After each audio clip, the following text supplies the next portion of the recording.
آیت نمبر 11 سے دیکھیں گے انشاءاللہ۔ ان آیات کے بارے میں کچھ روایات آتی ہیں۔ سیدنا جابر بن عبداللہ رضی اللہ تعالی عنہما بیان کرتے ہیں کہ رسول اللہ صلی اللہ علیہ وسلم اور سیدنا ابو بکر صدیق رضی اللہ تعالیٰ عنہ نے پیدل چلتے ہوئے بنو سلمہ میں آ کر میری عیادت کی۔ رسول اللہ صلی اللہ علیہ وسلم جس وقت تشریف لائے میں بے ہوش تھا۔ آپ صلی اللہ علیہ وسلم نے پانی منگوا کر وضو کیا اور مجھ پر پانی کے چھینٹے مارے، جس سے میں ہوش میں آ گیا۔ تو میں نے عرض کی، اے اللہ کے رسول صلی اللہ علیہ وسلم، میرے مال کے بارے میں آپ کا کیا حکم ہے؟ تو اس وقت یہ آیت نازل ہوئی، یوصیکم اللہ فی اولادکم للذکر مثل حظ الانثیین۔ اللہ تمہیں تمہاری اولاد کے بارے میں تاکیدی حکم دیتا ہے، مرد کے لیے 2 عورتوں کے حصے کے برابر حصہ ہے۔ اسے بخاری نے روایت کیا ہے۔ اس کے علاوہ ایک اور روایت سیدنا جابر بن عبداللہ رضی اللہ تعالیٰ عنہما بیان کرتے ہیں کہ سعد بن ربیع رضی اللہ تعالیٰ عنہ کی بیوی اپنی 2 بیٹیاں جو سعد رضی اللہ تعالیٰ عنہ ہی سے تھیں لے کر رسول اللہ صلی اللہ علیہ وسلم کی خدمت میں حاضر ہوئیں اور عرض کرنے لگی، اے اللہ کے رسول صلی اللہ علیہ وسلم، یہ سعد بن ربیع کی 2 لڑکیاں ہیں، ان کا باپ آپ کی میت میں یعنی آپ کے ساتھ احد کے میدان میں شہید ہو گیا ہے، اور ان کے چچا نے ان کے مال کو لے لیا ہے اور ان کے لیے کچھ نہیں چھوڑا، اور جب ان کے پاس مال نہیں ہوگا تو ان سے نکاح کون کرے گا؟ سیدنا جابر رضی اللہ تعالیٰ عنہ کہتے ہیں کہ آپ صلی اللہ علیہ وسلم نے سن کر فرمایا، اللہ تعالیٰ اس کا فیصلہ فرمائے گا۔ تو راوی کا بیان ہے کہ اسی موقع پر اللہ تعالیٰ نے آیت میراث کو نازل فرما دیا اور رسول اللہ صلی اللہ علیہ وسلم نے ان دونوں لڑکیوں کے چچا کی طرف یہ پیغام بھیجا کہ سعد کی دونوں بیٹیوں کو 2/3 اور ان کی ماں کو 8واں حصہ دے دو، اور جو بچ جائے وہ تمہارے لیے ہے۔ اسے مسند احمد نے روایت کیا ہے۔ تو اللہ سبحانہ تعالیٰ اولاد کے معاملے میں تمہیں وصیت کرتے ہیں۔ اللہ تعالیٰ فرماتے ہیں، یوصیکم اللہ فی اولادکم، اللہ تعالیٰ وصیت کرتا ہے تم کو تمہاری اولاد کے بارے میں، اور اولاد سے مراد یہاں پر بیٹے اور بیٹیاں ہیں۔ اللہ تعالیٰ اولاد کے معاملے میں ہمیں وصیت کرتے ہیں، تاکید کرتے ہیں۔ اس آیت میں وراثت کے حصے بتائے گئے ہیں۔ ان حصوں کی تقسیم کا علم علم المیراث کہلاتا ہے یا علم الفرائض کہلاتا ہے، جس کا سیکھنا ضروری ہے، لیکن یہ فرض کفایہ ہے۔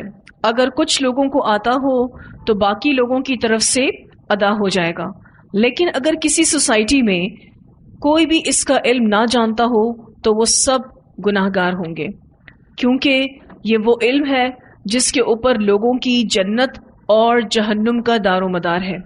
اگر حصے صحیح نہ ہوئے تو صرف یہ نہیں کہ دنیا کا نقصان ہوا بلکہ آخرت بھی برباد ہے۔ اس لیے میراث کی تقسیم کے لیے ضروری ہے کہ معاشرے کے اندر کچھ افراد ایسے ہوں کہ جو اس کے ماہر ہوں اور وہ لوگوں کو تقسیم کر کے بتا سکیں کہ انہیں کیا کرنا چاہیے۔ وراثت کے بارے میں چند اہم باتیں۔ وراثت کی 3 بنیادیں ہیں: قرابت، ضرورت اور تقسیم دولت، یعنی کون کس کا کتنا اور کیوں وارث ہوگا۔ قرابت، آپ کس کے وارث بن سکتے ہیں یا آپ کا وارث کون ہوگا، اس کی بنیاد قرابت داری یعنی رشتہ داری پر ہے۔ قرابت داری 3 طرح کی ہوتی ہے: نسب، نکاح اور ولا۔ ان 3 اسباب وراثت میں سے کسی ایک کی وجہ سے انسان کسی دوسرے کا وارث بن سکتا ہے۔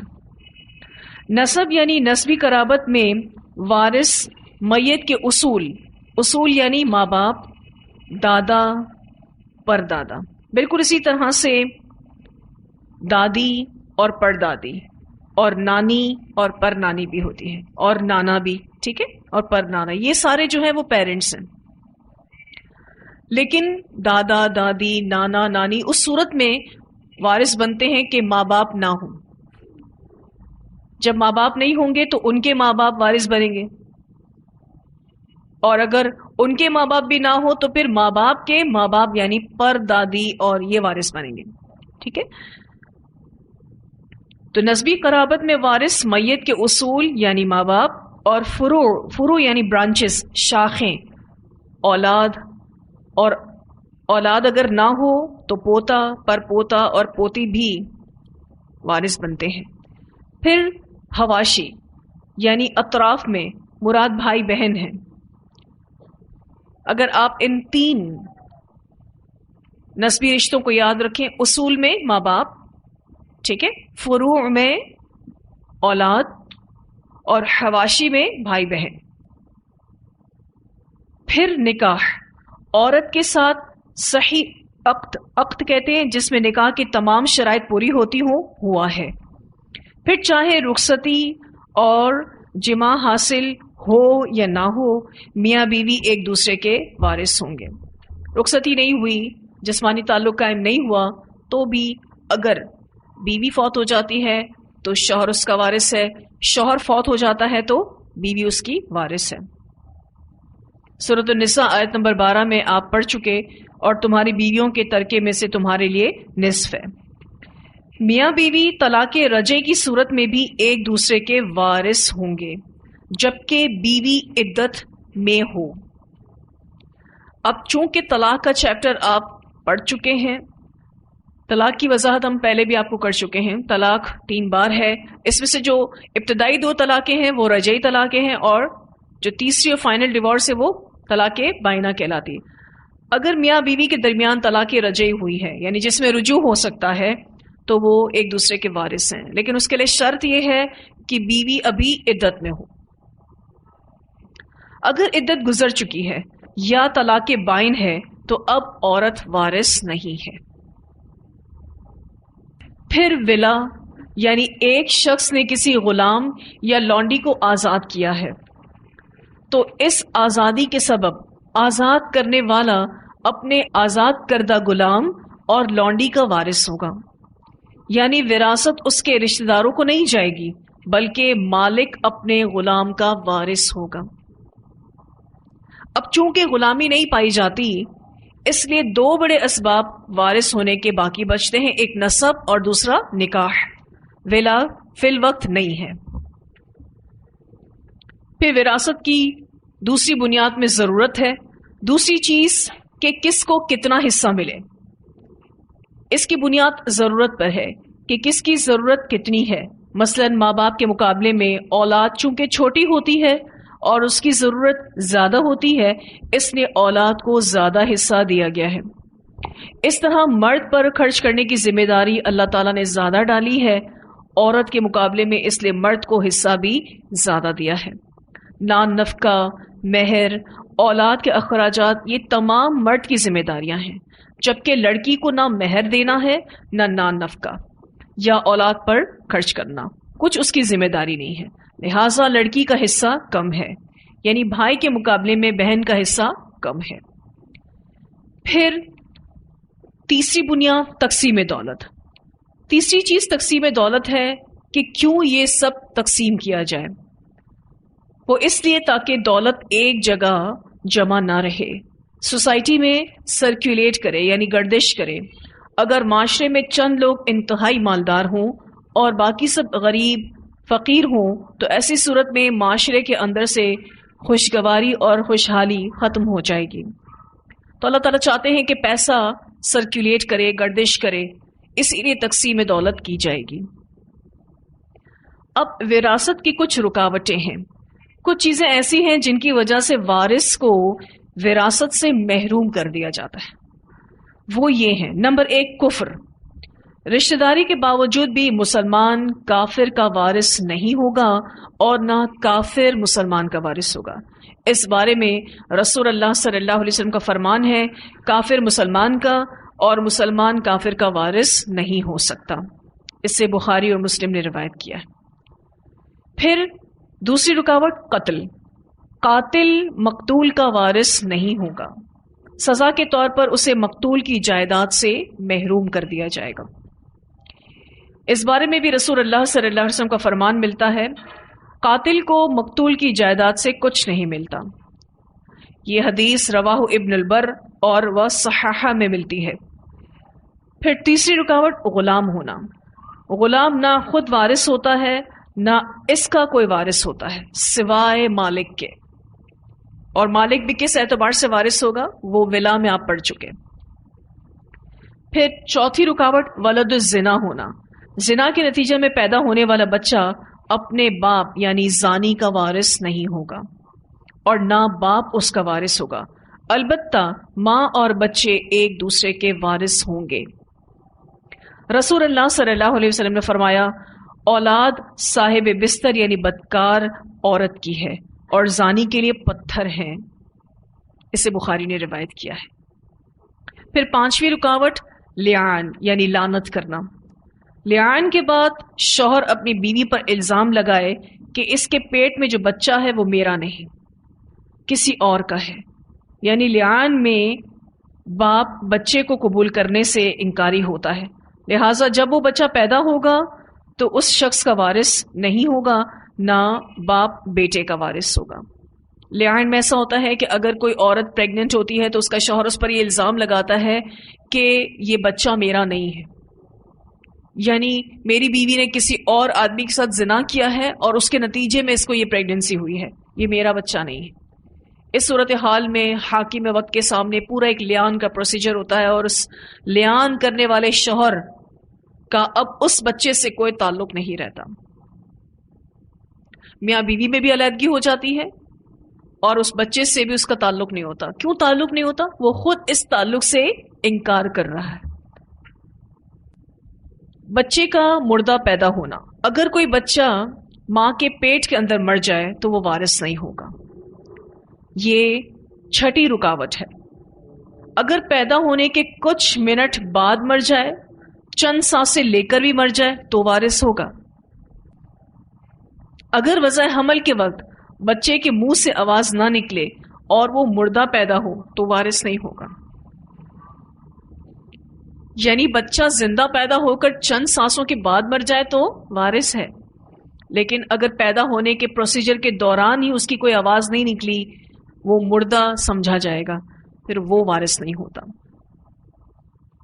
کیونکہ وراثت کی تقسیم میں تاخیر صرف اسی بیسس پر ہوتی ہے اگر کوئی بیوی حاملہ ہے اور اس کا شوہر فوت ہو گیا ہے، وراثت تب تک تقسیم نہیں کی جائے گی جب تک کہ وہ بچہ پیدا نہیں ہو جاتا، کیونکہ جب بچہ پیدا ہوگا اس کے زندہ پیدا ہونے پر وہ بھی وارث ہے، بیٹا پیدا ہوگا، بیٹی پیدا ہوگی، اس حساب سے اس کا انتظار کیا جائے گا اور اس میں تاخیر ہو جاتی ہے، یعنی وراثت کی تقسیم میں تاخیر ہوتی ہے اور یہ تاخیر جائز ہے، کرنی بھی ہوگی، کیونکہ اس وارث کے آنے کا دنیا میں انتظار کیا جائے گا۔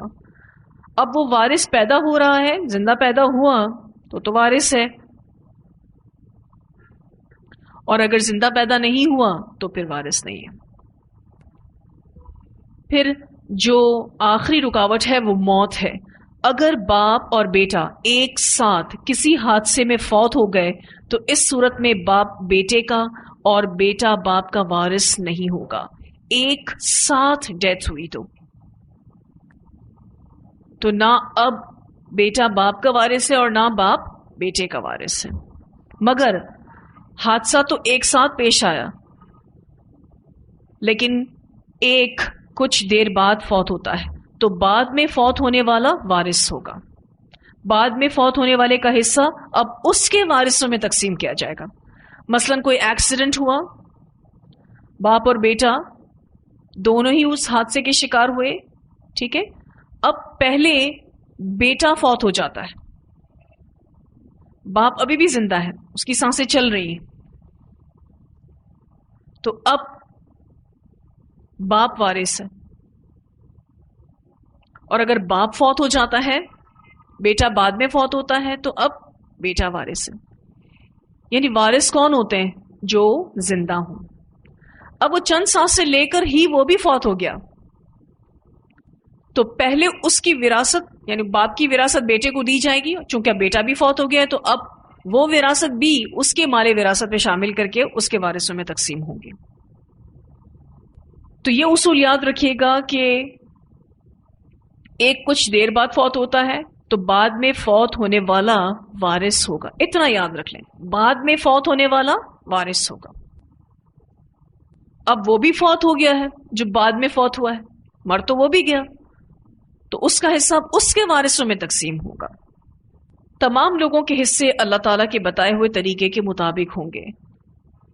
اگر عورت حاملہ ہو اور اس وقت اس کے شوہر یا اولاد میں سے کوئی فوت ہو جائے تو یہ بچہ اپنے باپ یا بھائی کا وارث ہوگا۔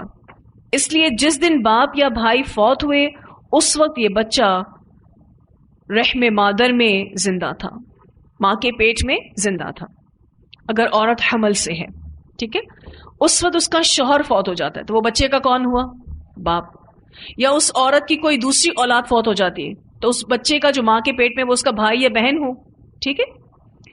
ایسے میں یہ بچہ اپنے باپ یا اپنے بھائی یا بہن کا وارث ہوگا۔ کیوں؟ کیونکہ جس وقت اس کا باپ مرا یا بھائی بہن مرا وہ اپنی ماں کے پیٹ میں زندہ تھا۔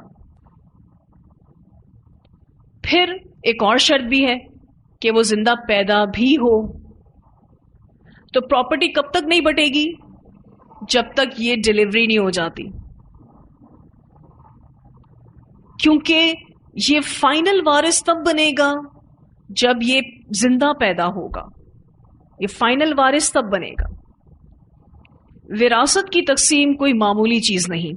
ایک شخص اگر ساری زندگی نماز پڑھتا ہے، حج کر چکا ہے، روزے رکھتا رہا اور رمضان کی پوری پابندی کرتا رہا، نیکی کے بڑے بڑے کام کرتا رہا، مرتے وقت غلط وصیت کر گیا تو ساری زندگی کی عبادت برباد ہے۔ یا غلط وصیت کے ذریعے وارثوں کو نقصان دے دیتا ہے تو بھی ساری عبادتوں پر پانی پھر جاتا ہے۔ اس بارے میں ایک روایت آتی ہے، نبی اکرم صلی اللہ علیہ وسلم نے فرمایا ایک شخص 70 سال تک نیک لوگوں جیسے عمل کرتا رہتا ہے، لیکن آخر میں جب وہ وصیت کرتا ہے تو وصیت میں ظلم سے کام لیتا ہے، چنانچہ اس کے اس برے کام پر اس کا خاتمہ ہوتا ہے جس کی وجہ سے یہ جہنم رسید ہوتا ہے۔ اس طرح ایک شخص 70 سال تک برے عمل کرتا ہے لیکن آخر میں اپنی وصیت میں عدل سے کام لے لیتا ہے تو اس کے اس نیک عمل پر اس کا خاتمہ ہوتا ہے اور یہ جنت میں داخل ہو جاتا ہے۔ یہ حدیث بیان کرنے کے بعد ابو ہریرہ رضی اللہ عنہ فرماتے ہیں کہ اگر تم چاہو تو یہ فرمان الہی پڑھ لو، تلک حدود اللہ ومن یطع اللہ ورسولہ یدخلہ جنات تجری من تحتها الانہار خالدین فیہا وذلک الفوز العظیم ومن یعص اللہ ورسولہ ویتعد حدودہ یدخلہ نارا خالدا فیہا ولہ عذاب مہین۔ اس حدیث کو مسند احمد نے روایت کیا ہے۔ یعنی اگر کوئی ساری زندگی نیک رہا لیکن آخر میں اس نے وصیت ٹھیک نہیں کی، اب سوال یہ پیدا ہوتا ہے کہ مرنے والا مر جاتا ہے اور اس کے جو باقی بچے ورثاء ہوتے ہیں وہ غلط وصیت تقسیم کرتے ہیں، تو کیا گناہ مرنے والے کو ملے گا؟ مرنے والے کو گناہ صرف اسی صورت میں نہیں ملے گا جب وہ اپنے بچوں کو یہ کہہ کر گیا ہو، اس طرح کی تربیت کر کے گیا ہو کہ میرے مرنے کے بعد میری ساری پراپرٹی قرآن و سنہ کے مطابق بٹے گی۔ اب وہ کہہ کر چلا گیا ہے، اس کے بعد اگر اس کی اولاد کچھ ناانصافی کرتی ہے، اس کے ماں باپ کچھ ناانصافی کرتے ہیں، اب اس پر گناہ نہیں۔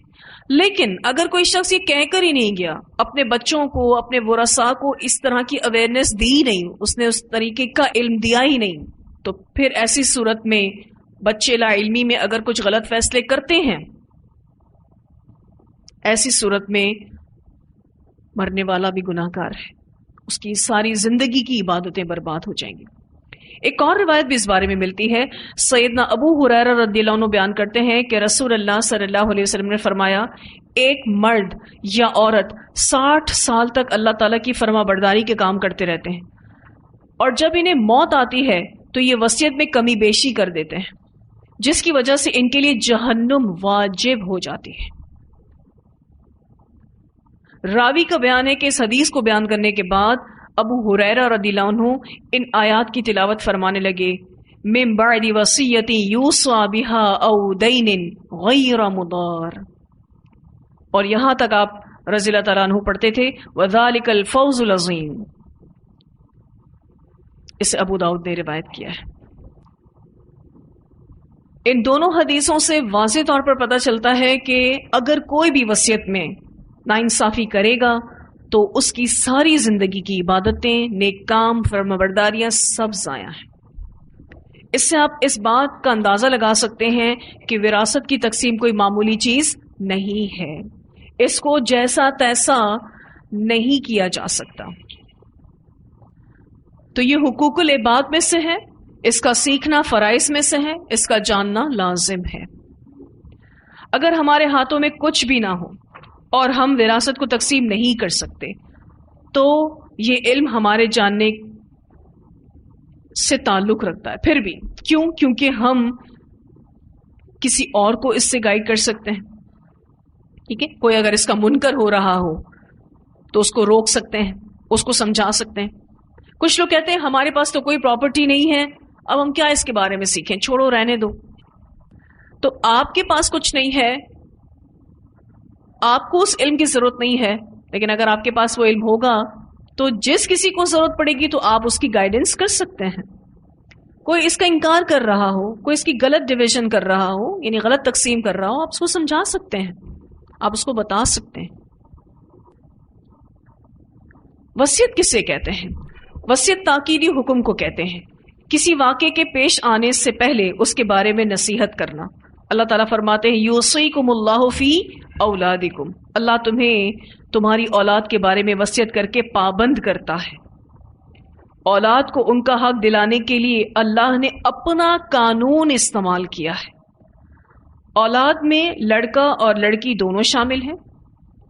پھر اللہ سبحانہ تعالیٰ یہ بھی بتاتے ہیں کہ لڑکے اور لڑکی کو کتنا حصہ دینا ہوگا، تو لڑکے کو 2 لڑکیوں کے برابر حصہ ملے گا، یعنی اگر اولاد کے حصے میں 10 روپے ہیں تو 5 روپے لڑکے کو اور 2.5 روپے 2 لڑکیوں کو ملیں گے۔ مثلا 3 اولادیں ہیں، 2 بیٹیاں ہیں 1 بیٹا، اور پراپرٹی صرف 10 روپیز ہے، تو سمجھانے کے لیے آپ کو یہ بتایا جا رہا ہے کہ 5 روپے لڑکے کو اور 2.5 روپے لڑکی کو، ٹھیک ہے؟ یہ صرف سمجھانے کی حد تک ہے۔ اگر لڑکیاں 2 یا 2 سے زیادہ ہیں تو کیا ہوگا؟ جتنا بھی مال ہوگا اس کا 2/3 ان لڑکیوں کو ملے گا، اور پھر اس 2/3 میں سے سب لڑکیوں کا حصہ ہوگا۔ اگر 2 بیٹیاں ہیں، آپ کو سعد بن ربی کی 2 بیٹیوں کا کیس ابھی میں نے بتایا تھا، جس میں رسول اللہ صلی اللہ علیہ وسلم نے کیا بتایا؟ سعد کی بیٹیوں کو کتنا دو؟ 2/3۔ کتنی بیٹیاں تھیں؟ 2۔ اب 2 بیٹیاں ہوں تو 2/3 ان 2 بیٹیوں میں، 2 سے زیادہ ہوں تو بھی 2/3 3 بیٹیوں میں، 4 بیٹیوں میں، 5 بیٹیوں میں بانٹا جائے گا، یعنی اولاد نرینہ اس کی نہیں ہے، بیٹا نہیں ہے۔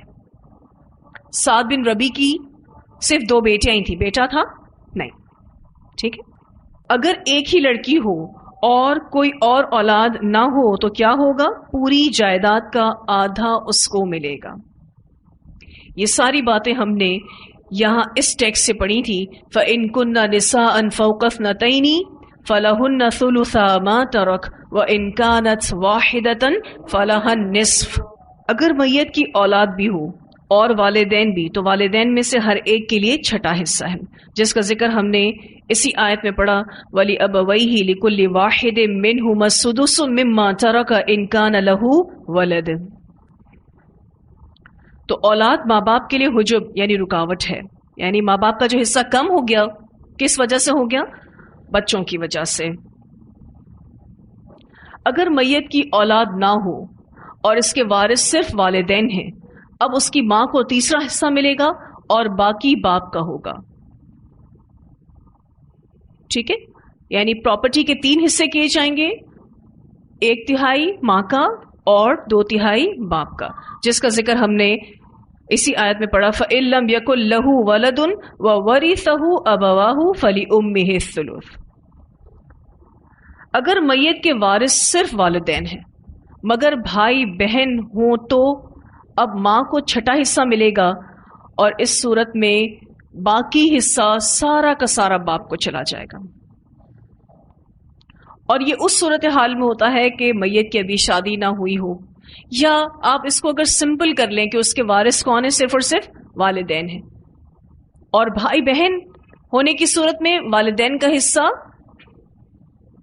اس طرح سے دیا جائے گا کہ ماں کو چھٹا حصہ اور باپ کو اس کے بعد جتنا بھی باقی بچتا ہے زیادہ حصہ مل جائے گا، کیونکہ باپ کے اوپر اب اس کے مزید بچوں کی بھی ذمہ داری ہے، تو باپ کو اللہ تعالیٰ نے مالی طور پر اور مضبوط کیا ہے۔ اچھا، بھائی بہنوں میں کچھ بھی نہیں جائے گا، ٹھیک ہے؟ وراثت کی تقسیم سے پہلے وصیت پوری کی جائے گی اگر مرنے والے نے وصیت کی ہے، اور اگر مرنے والے کے ذمہ قرض ہے تو پہلے قرض ادا کیا جائے گا، حصے بعد میں ہوں گے۔ وراثت کی تقسیم سے متعلق کچھ اہم معلومات یہاں پر مینشن کی گئی ہیں۔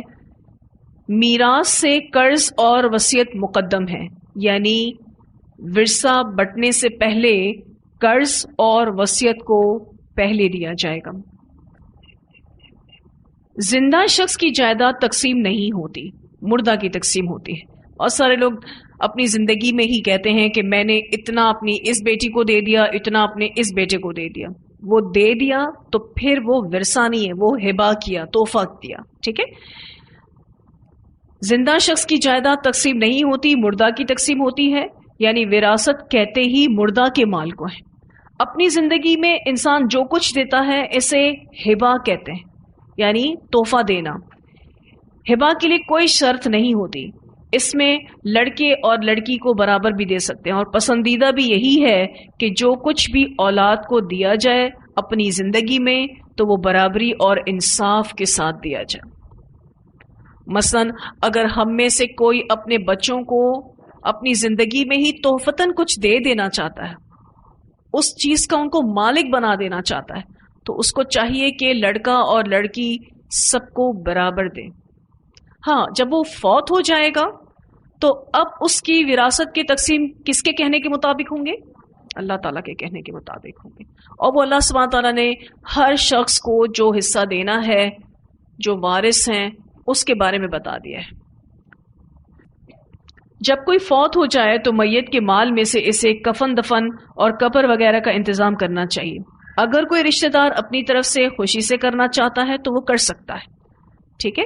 یہ اگر کوئی خوشی سے بوجھ نہ سمجھتے ہوئے کرنا چاہتا ہے تو کرے، لیکن قانون کیا ہے؟ قانون یہ ہے کہ جو مال وراثت ہے اس میں سے پہلے اس کفن دفن کا جو انتظام ہے وہ سب کیا جائے گا۔ مثلا گھر سے ہسپتال تک، ہسپتال سے گھر تک، پھر گھر سے قبرستان تک، یا جنازہ پڑھانے لے جانے تک جو بھی اخراجات ہو سکتے ہیں، قبر کی زمین کو خریدنا ہے جسے تجہیز کہتے ہیں، ٹھیک ہے؟ کفن خریدنا ہے جسے تکفین کہتے ہیں، دفن کرنے کے کچھ اخراجات ہوتے ہیں جسے تدفین کہتے ہیں، وہ سارے اخراجات مال وراثت سے نکالے جائیں گے، اور یہ اللہ کی طرف سے بتایا ہوا قانون ہے۔ پھر اس کے بعد اس کے اوپر جو قرض ہے وہ ادا کیا جائے گا، اور پھر اس کے بعد اگر کچھ مال بچتا ہے تو اس کی وصیت کی ادائیگی اور دیگر ورثاء میں اس کو تقسیم کیا جائے گا۔ اگر کوئی سویم، چہلم یا برسی کرتا ہے تو ان پر مال میت کے مال سے خرچ نہیں کیا جا سکتا۔ ویسے بھی یہ ساری بدعتیں ہیں، اس کی اسلام میں کوئی گنجائش نہیں نکلتی۔ ایک تو ان بدعتوں کو کرنا گناہ، پھر اس کے بعد میت کے مال سے اس کو کرنا، گناہ پر گناہ۔ اگر دور سے آنے والوں کے لیے کھانے پینے کا انتظام کرنا ہے تو وہ بھی مال وراثت سے نہیں ہوگا۔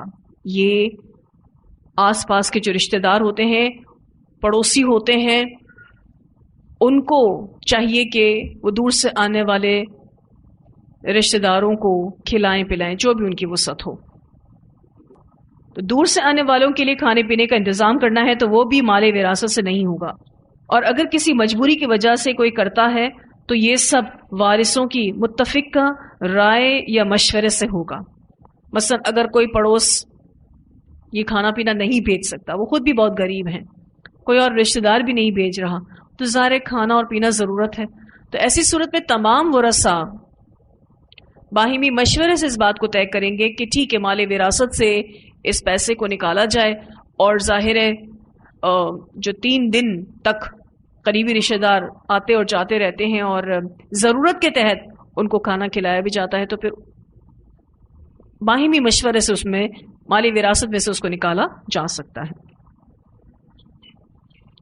کوئی میت کے لیے صدقہ جاریہ کے طور پر اس کے مال میں سے کچھ اٹھا کر نہیں دے سکتا کہ یہ چیز فلاں کو دے دو تو میت کے لیے صدقہ جاریہ ہوگا، ایسا نہیں کیا جا سکتا۔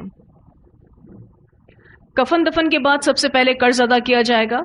قرآن میں ہم دیکھتے ہیں کہ وصیت کا حکم پہلے ہے، قرض کا بعد میں ہے، مگر حدیث سے پتہ چلتا ہے کہ پہلے قرض ادا ہوگا۔ قرض کی ادائیگی پہلے کیوں ضروری ہے؟ کیونکہ یہ حقوق العباد میں سے ہے، اور قرض ادا نہ کرنا انسان کی آخرت میں اس کے لیے پریشانی اور مشکل کا سبب ہو سکتا ہے۔ علماء کا اس بات پر اجماع ہے کہ قرض کو ادا کرنا وصیت سے مقدم ہے، کیونکہ اگر قرض تمام ترکے سے زیادہ ہو تو اس صورت میں وصیت پر عمل ہی نہیں کیا جا سکتا۔ اگر قرضہ اتنا سارا ہے کہ اس کو ادا کرنے میں ساری پراپرٹی ختم ہو جاتی ہے تو پھر کہاں کی وصیت، پھر کہاں کے حصے؟ وہ تو سب قرضے میں چلا گیا۔ اسی لیے قرضہ ادا کرنا پہلے ضروری ہے، کیونکہ اگر قرض تمام ترکے سے زیادہ ہو تو اس صورت میں نہ وصیت پر عمل ہو سکے گا نہ وراثت تقسیم ہوگی۔ اس بارے میں رسول اللہ صلی اللہ علیہ وسلم فرماتے ہیں، مومن کی روح قرض کی ادائیگی تک قرض کے ساتھ معلق رہتی ہے۔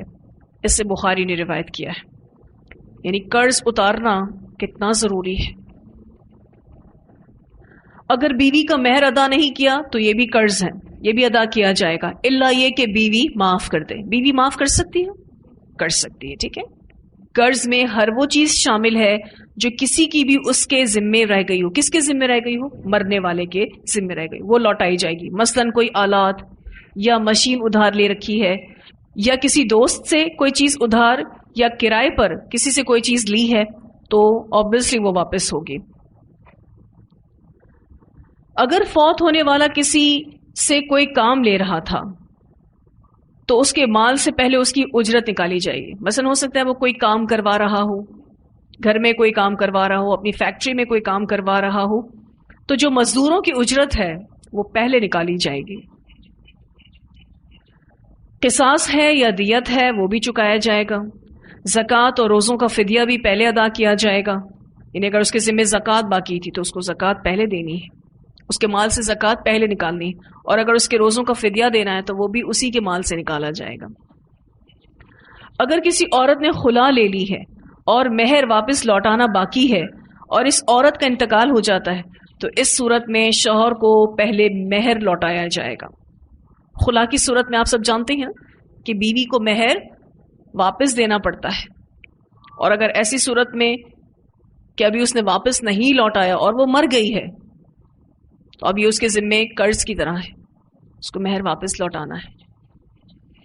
اگر میت نے کوئی نظر مان رکھی ہے، مثلا میں اپنے پیسے سے فلاں کو عمرہ کراؤں گی، تو اب یہ نظر بھی پوری کی جائے گی تقسیم وراثت سے پہلے۔ یا پھر میت نے خود حج کی نیت کر رکھی تھی تو وہ بھی پوری کی جائے گی۔ کیا کروایا جائے گا؟ حج بدل۔ حج بدل کس سے کروایا جا سکتا ہے؟ جس نے اپنا فرض حج کر لیا ہو۔ اگر میت نے کوئی وصیت کی ہے تو پھر یہ وصیت پوری کی جائے گی، اور یہ وصیت 1/3 مال کی جاتی ہے۔ 1/3 وصیت کو بھی آپ صلی اللہ علیہ وسلم نے زیادہ کہا ہے کہ یہ بھی زیادہ ہے۔ اس بارے میں جو روایت آتی ہے وہ یہ ہے کہ سیدنا سعد بن ابی وقاص رضی اللہ تعالیٰ عنہ نے آپ صلی اللہ علیہ وسلم سے وصیت کے بارے میں پوچھا تو آپ صلی اللہ علیہ وسلم نے فرمایا، 1/3 مال کی وصیت کرو، اور یہ بھی بہت ہے۔ تم اپنے ورثاء کو غنی چھوڑو، یہ بہتر ہے اس سے کہ وہ تنگ دست ہوں اور لوگوں کے آگے ہاتھ پھیلاتے پھریں۔ اسے بخاری اور مسلم نے روایت کیا ہے۔ یعنی وصیت کتنی کی جا سکتی ہے؟ صرف 1/3 کی جا سکتی ہے، 1/3 مال کی جا سکتی ہے۔ اس سے زیادہ کی اگر کسی نے کی ہے تو وہ امپلیمنٹ نہیں ہوگی، اس کو پورا نہیں کیا جائے گا۔ ایک اور روایت میں آتا ہے رسول اللہ صلی اللہ علیہ وسلم نے فرمایا کہ جو مسلمان وصیت کرنا چاہتا ہے وہ 2 راتیں بھی نہ گزارے، اس حال میں کہ وہ وصیت اس کے پاس لکھی ہوئی موجود نہ ہو۔ اسے بخاری اور مسلم دونوں نے روایت کیا ہے۔ یعنی اگر کسی کو اپنی 1/3 آف پراپرٹی کے بارے میں کچھ وصیت کرنا ہے تو اس کو فوری طور پر کر لینا چاہیے، اس کو بالکل بھی ٹائم نہیں لگانا چاہیے. کیوں نہیں ٹائم لگانا چاہیے؟ زندگی موت کا کوئی بھروسہ نہیں. وصیت کن کے لیے کی جا سکتی ہے؟ وصیت ان رشتہ داروں کے لیے کی جا سکتی ہے جن کا میراث میں حصہ نہیں بنتا، مثلا یتیم پوتے پوتیاں، یا اس طرح سے کوئی اور رشتہ دار جو براہ راست وارث نہیں ہے. تو وارثوں کے حق میں وصیت نہیں ہے. کیوں نہیں ہے؟ کیونکہ ان کو حق تو اللہ تعالیٰ نے دے دیا ہے. کوئی یہ کہے کہ میری بیٹی جو اس کا حصہ وہ تو ملے، اور میں یہ وصیت کرتی ہوں کہ 1/3 بھی میری بیٹی کو ہی مل جائے، یہ نہیں ہوگا. اس میں عمومی طور پر اس طرح کی جو وصیت کرنے والے لوگ ہوتے ہیں وہ چاہ رہے ہوتے ہیں کہ بیٹی کو زیادہ سے زیادہ مل جائے. تو وہ کہتے ہیں کہ جو حصہ اللہ تعالیٰ نے اس کے لیے مقرر کیا وہ تو ملے ہی ملے اس کو، لیکن جو 1/3 آف پراپرٹی میں وصیت کر سکتی ہوں وہ بھی میری اس وارث بیٹی کو مل جائے. تو وارث کے حق میں وصیت نہیں ہے. وصیت کن رشتہ داروں کے حق میں ہے؟ جو وارث نہیں ہے یا جو ڈائریکٹ وارث نہیں بنتے. مثلا اگر میرے بچے زندہ ہیں تو بچوں کے بچے وارث نہیں ہوتے. تو اگر کسی کو اپنے ایسے بچے کی اولاد جو کہ اس کا وہ بچہ فوت ہو چکا ہے، اس بچے کی اولاد کو جو کہ یتیم پوتا پوتی ہیں، جو کہ وارث نہیں ہیں، ڈائریکٹ وارث نہیں ہیں کیونکہ اصل اولاد موجود ہے نا، تو ایسے میں وہ ان کے لیے وصیت کر کے جا سکتا ہے کہ میرا فلاں بیٹا فوت ہو گیا ہے، اس کی اولاد چونکہ میری ڈائریکٹ وارث نہیں ہے کیونکہ میری اصل اولاد زندہ ہے، میرے مثلا 2 بیٹے اور زندہ ہیں، 2 بیٹیاں اور زندہ ہیں، تو میں اپنی فلاں پوتی کو 1/3 آف پراپرٹی دینا چاہتی ہوں، تو دے سکتی ہے. ٹھیک ہے.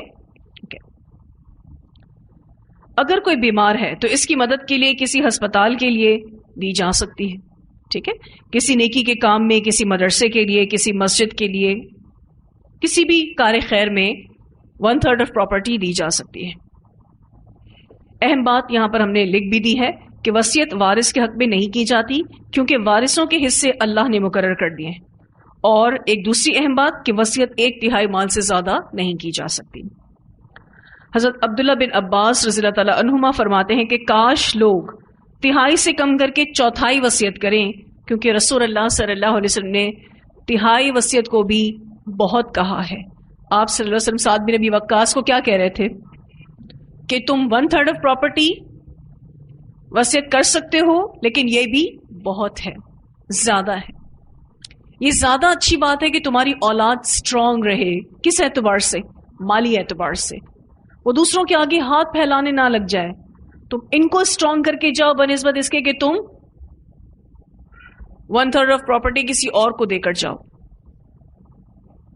کسی ایسے وارث کو جو تمہارا وارث نہیں ہے، کسی مدرسے کو، کسی مسجد کو، کسی بیمار شخص کو، کسی ہسپتال کو، کسی یتیم خانے کو، ان کو دے کر جاؤ. اس سے بہتر کیا ہے کہ تم اپنی اولادوں کو مضبوط چھوڑ کر جاؤ. ایک اور روایت آتی ہے، رسول اللہ صلی اللہ علیہ وسلم نے فرمایا بلا شبہ اللہ تعالیٰ نے ہر حقدار کو اس کا حق عطا فرما دیا ہے، لہٰذا اب کسی وارث کے لیے وصیت نہیں. اسے سنن نبی داؤد نے روایت کیا ہے. اللہ سبحانہ تعالیٰ جو اس آیت میں آگے فرماتے ہیں آباؤکم و ابناؤکم لا تدرون ایہم اقرب لکم نفعا، تم نہیں جانتے کہ تمہارے آبا و اجداد میں، تمہاری اولاد میں، دنیا اور دین میں سے تمہیں زیادہ فائدہ کون پہنچا سکتا ہے، کون تمہارے زیادہ فائدے کا ہے. اس میں ہوتا یہ ہے کہ انسان بعض اوقات ماں باپ کی طرف سارا میلان رکھتا ہے، یعنی اس کا جھکاؤ ماں باپ کی طرف ہوتا ہے، تو وہ سارا فائدہ ان کو پہنچانا چاہتا ہے، یعنی اولاد سے اس کی نہیں بنتی. بچوں سے کسی نہ کسی وجہ سے ناراضگی رہتی ہے، تو وہ کیا چاہتا ہے کہ میں اپنی ساری پراپرٹی اپنے پیرنٹس کو دے دوں. بعض اوقات اولاد ہی کی طرف سارا دھیان ہوتا ہے، سارا جھکاؤ ہوتا ہے، میلان ہوتا ہے، وہ سارا فائدہ اولاد کے لیے کرنا چاہتا ہے، یہ سوچ کر کہ میرے ماں باپ تو بڑے ہو گئے، بزرگ ہو گئے، اب ان کو تو ضرورت نہیں ہے، انہوں نے تو اپنی زندگی گزار لی، میرے بچوں کے آگے تو بڑی زندگی پڑی ہے، ان کے تو اخراجات زیادہ ہیں، تو میں اپنی ساری پراپرٹی اپنے بچوں کو کیوں نہ دے جاؤں، یہ زیادہ اچھا ہوگا. تو اللہ تعالیٰ کہتے ہیں تم کو نہیں پتا یہ بات کہ آباؤکم و ابناؤکم لا تدرون ایہم اقرب لکم نفعا، تم نہیں جانتے کہ دنیا اور دین میں تمہارے زیادہ فائدے کا کون ہے، تمہیں زیادہ فائدہ کون پہنچا سکتا ہے، وہ کون جانتا ہے؟ اللہ جانتا ہے۔